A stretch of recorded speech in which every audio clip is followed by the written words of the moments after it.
올해 주식시장에서 1, 2, 3월 달이 2350에서 사면 25%에서 한 45% 사이 정도 나오지 않을까 저희는 그렇게 생각하거든요. 올 1Q에 최소한 10% 이상은 벌고 시작을 한다라고 생각합니다. 그런데 왜 1Q냐 그걸 우리 Y스트릿에서 제가 처음으로 제가 말씀드릴게요.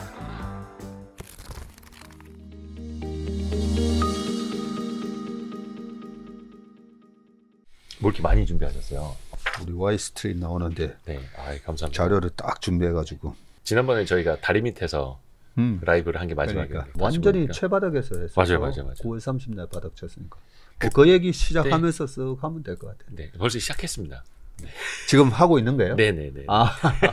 이런 그때가 코스피가 한 2220 정도 있을 때였고, 네. 그때 이제 9월 27일에 라이브를 하고 나서 2130까지 장중에 떨어졌다가 그죠 9월 말에 2500까지 반등을 했다가 또 2218 뭐 이렇게까지 떨어졌다. 그렇죠. 2180가 떨어졌다가 저희가 1월 10날 촬영을 하고 있는데 2350 그 중간까지 또 와 있습니다. 네. 그래서 사람들 뇌리에 이제 이거 혹시 박스핀가? 네. 박스권인가? 그리고 지금이 또 어떻게 보면 한 중간 즈음이잖아요. 네. 그래서 굉장히 또 혼란스럽고 네. 어떻게 보면 고민이 더 많아지는 시점 같아요.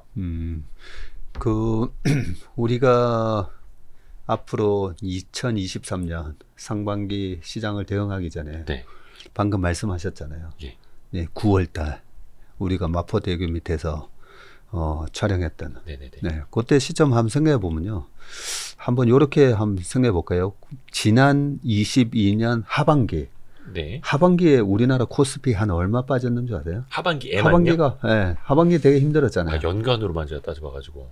예. 연간은 뭐 24.89%, 25% 가까이 빠졌는데 하반기에만 얼마 빠졌을 것 같아요?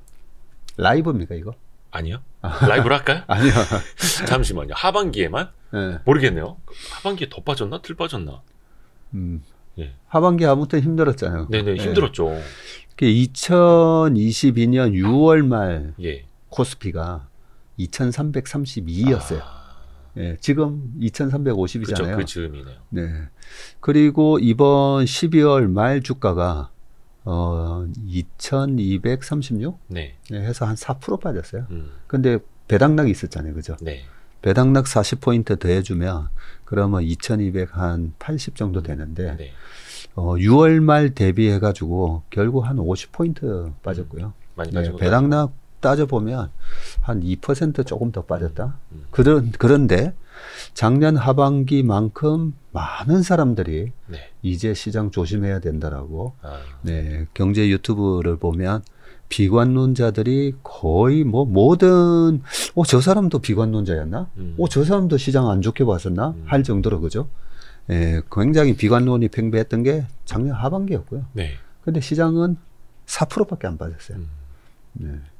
그래서 이 얘기를 뭔 얘기를 드리려고 하냐면 희한하게도 주식시장은 많은 사람들이 비관적으로 볼 때 실제로는 주식이 빠지지 않고 많은 사람들이 시장이 좋다고 했던 재작년 같은 경우에는 결국은 시장은 안 올라갔어요.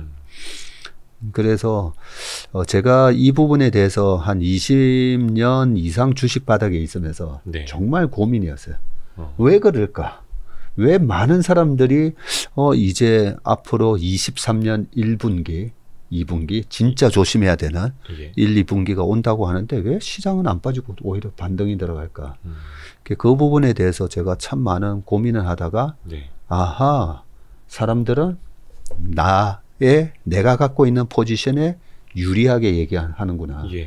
그래서 2021년 지수가 3150 이상 넘어서 막 많은 사람들이 주식 살 때는 내가 주식 샀으니까 시장을 좋게 얘기해주는 사람을 좋아할 수밖에 없고 거기서도 특히나 밋밋하게 좋다라고 얘기하는 사람보다는 아주 강력하게 4000포인트를 외쳐주는 사람의 방송을 보면서 마음의 위안을 얻겠죠. 그렇지. 그래 내가 내가 액션 잘한 거 맞지. 현재 자기 포지션에 맞게. 그래서 똑같아요. 시장이 고점 대비해서 벌써 3300에서 2200 왔으면 그냥 간단하게만 계산해도 33% 빠졌는데 과거의 주식시장 역사 보면 33% 빠지면 이거는 뭐 코로나 때도 35% 빠졌었잖아요. 네. 네, 지나고 나면 나 그때 샀어야 되는데 다음에도 이런 기회 오면 난 반드시 질러 해도 다음에 그런 기회 오잖아요. 못 삽니다. 못 사죠. 무서운 사건이 발생해서 거기서 내가 이 밸류에이션에 대한 통계적인 어떤 경험치를 갖고 여기서 사면 먹던데 하면서 그렇게 자기만의 소신으로 사지 않으면 못 사고요. 그쵸. 왜 못 사냐면 코로나 때도 지수가 우리나라 지수가 그때 당시에 1430까지 빠졌을 네. 때 왜 못 사냐면요. 1100 간다라고 얘기하는 그쵸, 사람 때문에 못 사는 거예요. 1000포인트도 깨질까 봐 막 겁나고 네. 세상 끝날 것 그리고 같고. 또 이번에 반등이 한 번 더 빠질 거다. 그 한 번 더 빠질 거다라는 얘기 때문에 계속 못 사요. 그러면 어떻게 해야 되느냐. 밸류에이션을 보고 사는 거예요. 밸류에이션은. 네. 파는 게 너무 어려워요. 밸류에이션을 보고 파는 거예요. 이렇게 정도의 경제 상황이면 지수는 S&P 500, 5100에서 5600을 갈 수가 있고요. 이런 상황이 되면 우리 코스피도 3600에서 4000포인트 갈 수 있고요. 비싼데도 더 비싸질 수 있다라는 시나리오를 쓰는 거잖아요. 네.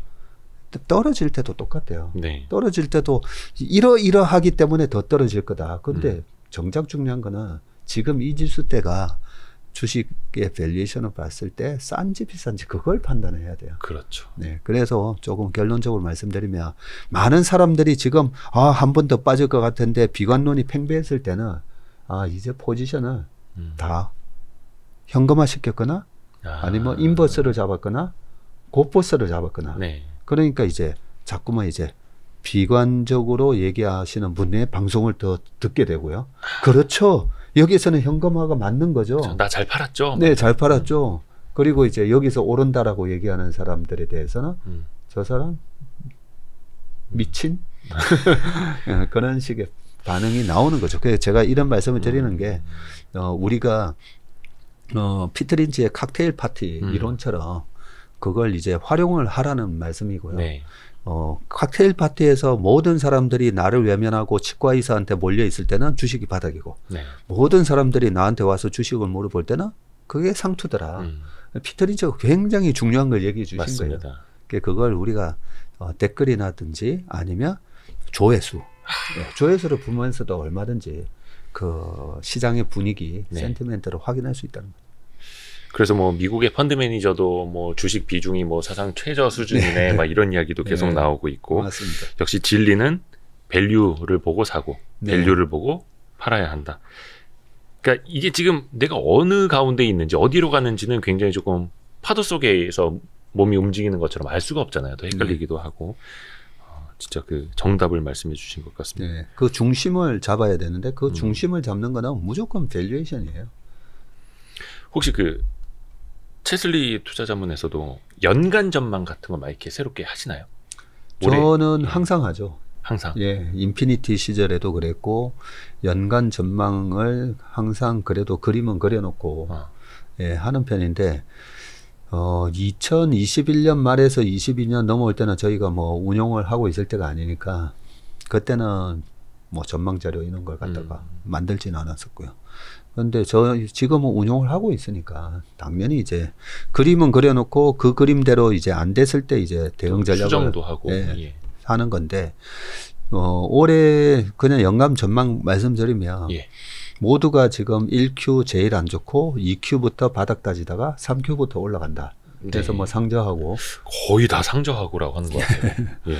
네, 그렇게 얘기들 많이 하시는데 저는 조금 다르게 생각하고 있고요. 그래서 1, 2, 3월 달이 오히려 올해 주식 시장에서 우리가 돈을 번다면 올해 뭐 좀 전에도 이제 고객 상담을 하다 왔는데 네. 2350에서 사면 25%에서 한 45% 사이 정도 나오지 않을까 저희는 그렇게 생각하거든요. 수익률이. 연간 수익률이요? 네. 25에서 45%요? 예. 그거 어마어마한 건데. 네, 그 정도 이제 수익률이 나오지 않을까라고 말씀드리면서 2350포인트 선에서 사도. 네. 그러면 언제 수익을 낼 거냐? 지금 현금화를 들고 있다가 5월 달쯤에 주식 사서 수익을 내는 게 아니라 네. 올 1Q에 최소한 10% 이상은 벌고 시작을 한다라고 생각합니다. 그런데 왜 1Q냐? 그걸 우리 와이스트리트에서 제가 처음으로 제가 진짜로요? 말씀드릴게요. 오, 감사합니다. 네. 제가 그냥 1Q에 허를 찌르는 상승이 있을 거라고 하니까 네.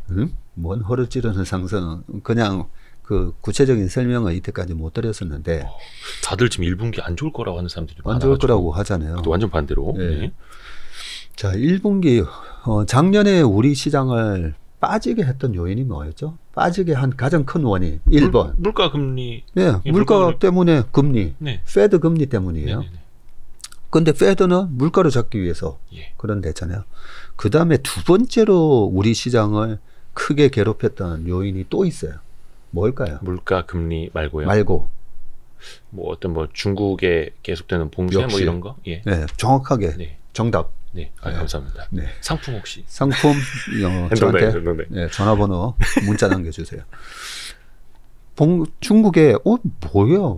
아니 지금 전부 다 마스크 벗고 있는데 쟤네들 왜 저러지? 네, 그러면서 2019년도에 우리나라에 600만 명의 중국 관광객이 들어왔었어요. 네. 2019년도에 총 관광객 수가 1,750만 명이었는데 네. 그 중에 600만 명이 중국인이었어요. 3분의 1 이상이. 네. 작년에 몇 명 들어왔을 것 같아요? 거의 완전 조금이었겠네요. 어느 정도 조금. 100만 명이나 됐을까요? 그렇죠. 네. 100만 명만 하더라도 많은 건데 23만 명? 뭐 요 정도밖에 안 들어왔고요. 와. 그러다 보니까 완전히 폭망했던 거죠. 네. 우리가 대중 의존도가 높잖아요. 그죠? 네. 그 두 가지가 이제 원인인데 그러면 이 두 가지 원인이 어떻게 되는가를 보면서 우리가 얽힌 실타래를 한번 풀어본다면 네. 일단 금리 그리고 금리에 영향을 줬던 물가 이번에 지금 CPI가 또 발표될 건데 네. 컨센서스가 6.5잖아요. 네. 컨센서스가 6.5인데 가장 최고점이 9.1이었잖아요. 네. 네, 작년 6월 9.1이었는데 네. 그러면 자, 이 CPI는 전년 동월 대비예요. 그렇죠, YOY로. 그러면 2월, 3월로 가면 어떻게 CPI가 나올까? 작년에는 뭐야 9%까지 올라가? CPI 제롬 파월도 재작년 연말에 그랬잖아요. 아유 걱정하지 마. 일시적이야. 네. 템포러리한 일시적인 거야. 라고 얘기했었잖아요. 네. 그랬다가 뭐야 9.1, 8.2, 8.7, 9.1 이래 나오니까 네. 거기서 이제 금리를 빅스텝이 아니라 자이언트 스텝까지 밟았잖아요. 네. 그러면 어쨌든 물가가 떨어져야 되는데 그럼 뭐 2월, 3월이 되면 작년 22년 2월 달, 22년 3월 달 대비 자 물가가 어떻게 될 건지 한번 생각을 해보자고요. 그러면 전쟁이 언제 일어났었죠? 2월 말에 터졌죠. 2월 24일 날 터졌어요. 예. 유가는 언제가 고점 쳤었죠? 그 직후부터 막 몇 월인지 정확히 기억은 안 납니다만. 네. 3월 달에 유가 고점이 나왔어요. 3월 달에 WTI가 130불을 찍었어요. 네, 지금 얼마죠? 다 어떻게 기억하세요? 지금 75달러예요. 그렇죠. 지금 이제 70달러대 초반. 네. 뭐 가끔 80달러 근처가 반등도 하긴 합니다만. 그렇죠. 네. 자, 그래서 YOY로 하니 작년에는 재작년 베이스가 너무 낮았죠. 네. 그래서 뭐야 8%가 나와? 9%가 나와? 그렇죠. 그러면서 6월 달에 9.1 나왔을 때 우리나라 시장이 6월 말 지수가 2200 네. 2330이라고 했잖아요. 네네. 네, 그랬던 것처럼 뭔가 우리가 생각했던 것보다 훨씬 악화됐을 때 주가가 더 빠졌는데 이번에 2월 달 베이스가 작년 전쟁이 났을 때 동월 대비예요. 그 전쟁이 일어나기 전에 천연가스 가격 폭등했었죠. 네. 그리고 3월 달에 유가 폭등을 했었던 네. 그 베이스로 이제 물가 지수가 나오게 돼 있어요. 그러니까 21년 대비 22년은 굉장히 높았는데 이제 22년 대비 23년은 상대적으로 높지 않을 것이다. 네, 이 기고 효과 때문에요. 네. 22년은 너무나 지나친 기저 효과가 있었다면 23년은 22년도에 이 기고 효과가 있을 거라는 거죠. 그래서 페드는 데이터에 의존해서 우리는 그냥 정도를 지키면서 물가를 잡기 위해서 우리는 경기가 망가지든 말든 일단 무조건 물가 잡는 게 최우선입니다 했는데 2월, 3월, 물가가 뭐야 이거 디플레이션 걱정해야 되는 거 아니야? 이런 상황이 된다는 거죠. 근데 여기서 약간 꼬리를 잡는 질문을 좀 드리자면 예. 그렇다고 좋아요. 해서 미국 연준이 목표로 하는 2%대 소비자 물가지 상승률까지 가지는 않을 거예요. 그럼 굉장히 멀잖아요. 아무리 네. 막 5%대 6%대 나온다 하더라도. 네. 아주 좋은 질문을 하셨는데, 네. 제가 주식 투자를 할 때 가장 중요한 거는 절대적인 수치가 아니라 뭐라고 그랬죠? 방향, 기울기. 예. 예. 그래서 주식 투자를 할 때, 기업 분석을 할 때도 어닝에 대한 절대 수치가 중요한 게 아니라 기울기. 기울기는 어떻게 구하죠? 곡선의 기울기는 미분을 하면 기울기가 구해진다 했잖아요. 역시 또 예. 수학 잘하시는 분답게. X점에 네. 곡선의 기울기로 구하려면 미분 한번 딱 때려보면 기울기가 나오죠. 그래서 나중에 이제 반도체 얘기가 나오면 네. 반도체 때도 말씀드리겠지만 코로나 때도 한번 보세요. 코로나 때도 경기가 악화가 됐어요. 악화가 돼서 2분기에 뭐 32% GDP 마이너스 나오고 막 난리쳤지만 4, 5, 6월 달에 주가가 빵 오르죠. 네. 네. 과거에도 2008년에서 2009년 넘어갈 때 2009년 11월까지 미국의 실업률이 계속 올라가요. 네, 실업률이 올라가는데 근데 주가는 올라가요. 네. 그게 모든 게 어떤 상황이 최악을 지나면서 최악은 지난 것 같다. 최악은 지난 것 같다 했을 때부터 이 기울기가 여전히 마이너스지만 여기서 돌면서 주가는 이 기울기 따라서 도는 거예요. 원래 그 턴어라운드 하는 회사의 주가가 많이 오르듯이. 네. 그런데 우리는 보통 뭐라고 얘기하냐면 코로나가 완전히 잡히고 나서 투자를 하면 어떻습니까? 라고 하면서 이미 코로나의 최악의 상황을 지나가고 있는데 코로나가 완전히 잡히고 나서 하면 어떻습니까? 하면서 이게 플러스 국면을 기다려요. 그래서 금리도 마찬가지라는 거죠. 이게 9.1에서 이걸 빨리 전격적인 조치를 취해서 금리를 블러드 총재가 얘기했던 것처럼 100bp를 한 방에 올려서 빨리 잡아야 된다. 그렇게 하지 않으면 안 될 정도로 물가가 가파르게 올라갈 때라 네. 정점을 찍고 지금 떨어지고 있잖아요. 때라. 자, 떨어지면서 어떤 일이 지금 발생하고 있냐면 갑자기 달러 인덱스가 꺾였어요. 네. 네, 114 갔던 게 지금 103까지 떨어지고 있고 우리나라 원달러 환율은 이번에는 1,500원에서 1,600원 정도 갈 것 같습니다라고 다들 예측을 했지만 그때 1,400원 넘으니까 바로 이제 1,500원 간단 말 나오고 막 그랬죠. 네, 제가 오죽했으면 저희 모임에서도 제가 내기를 했었어요. 오. 1,500을 한 번이라도 찍으면 네. 내가 50만 원 줄게. 오. 네, 작년 그것도 9월 달에 한창 안 좋을 때 네, 네. 연말까지 1,500원 한 번이라도 터치만 해도 내가 50만 원 주겠다. 얘기를 했었는데 아무튼 환율이 1,440원 갔던 환율이 지금 1,240원까지 네. 왔어요. 네. 그 말은 환율은 왜 올라간 거죠? 왜냐하면 계속 연준이 공격적으로 이렇게 금리를 올리면 네. 무조건 달러로 돈이 몰리게 되고 전 세계 자금이 그러면 달러가 계속 강세로 갈 수밖에 없겠다라는 생각에 1,440원 가고 달러 인덱스가 114까지 갔는데 네. 아니 그런데 경기가 더 침체가 되면 안전자산이 달러로 더 돈이 몰려야 되는데 네. 아니 왜 달러가 약해지죠? 그 약해진 이유는 지금 정도 이렇게 물가가 떨어지는 속도로 보니까 이거 연준에서 굳이 5%대까지 금리 안 올려도 되겠네. 뭐 이런 게 반영이 되면서 그러면서 떨어지는데 요 부분에서 이제 제가 마음에 걸리고 반성을 하는 게 있어요. 왜냐하면 네. 작년 9월 달에 약간 이제 물가도 꺾이고 네. 이제 잡히네 물가가 벌써 이미 6월 달 고점 치고 꺾였었잖아요. 네네네네. 그리고 CPI가 7.4 하다가 7.1 나오고 그렇죠. 네, 8 나올 거다 했다가 7.7 나오고 요 정도면 이제 페드가 금리 인상을 해도 그냥 한 25bp 정도 하지가 않을까 했는데 12월 달에 또 50 올렸잖아요. 그렇죠. 네, 물론 그러면서 우리 시장이 또 12월 달에 한 번 더 이렇게 빠지는 듯한 모습을 보였지만 전저점 안 깼잖아요. 네. 그 전까지 6월 달의 하락은 미국이나 우리나라는 보면 전부 다 전저점을 깨는 하락이었어요. 근데 이번에 12월 달에는 하락은 있었는데 전저점을 안 깨고 마치 지금 역해된 숄더가 만들어지듯이 거꾸로 봤을 때 왼쪽 어깨가 지금 만들어지는 속된 말로 이제 오른쪽 엉덩이가 좀 더 높다고 네. 하는. 그러니까요. 네. 오른쪽 엉덩이가 높아지는. 그는 어떻게 보면 추세 반전형의 지금 패턴이 나오고 있잖아요. 근데 이게 환율이 달러의 강세가 동반되지 않고 주가만 오르잖아요. 네. 그러면 또 이게 모돌이, 페이크 반등일 수가 있는데. 야, 모돌이 전문 용어. 네. 이번에는 달러가 약해지면서 돌아서고 있잖아요. 또 하나 있어요. 아니 외국인은 자꾸 왜 사는 거예요? 그렇죠. 네. 그리고 외국인이 우리나라에서 지금 채권 보유 잔고가 사상 최대예요. 채권을요? 네.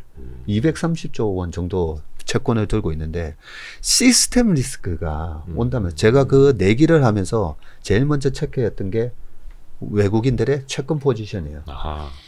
우리나라에 외환 위기가 온다 하면 네. 그때 뭐 무역 수지가 7개월 연속 적자니 뭐 이런 얘기 나오면서 야 이거 또 외환 위기 오는 거 아니냐 했을 때 그러면 외국인은 무조건 우리나라 채권부터 팔고 나가요. 왜냐하면 환율에서 그렇죠. 더 터질 건데. 그렇죠.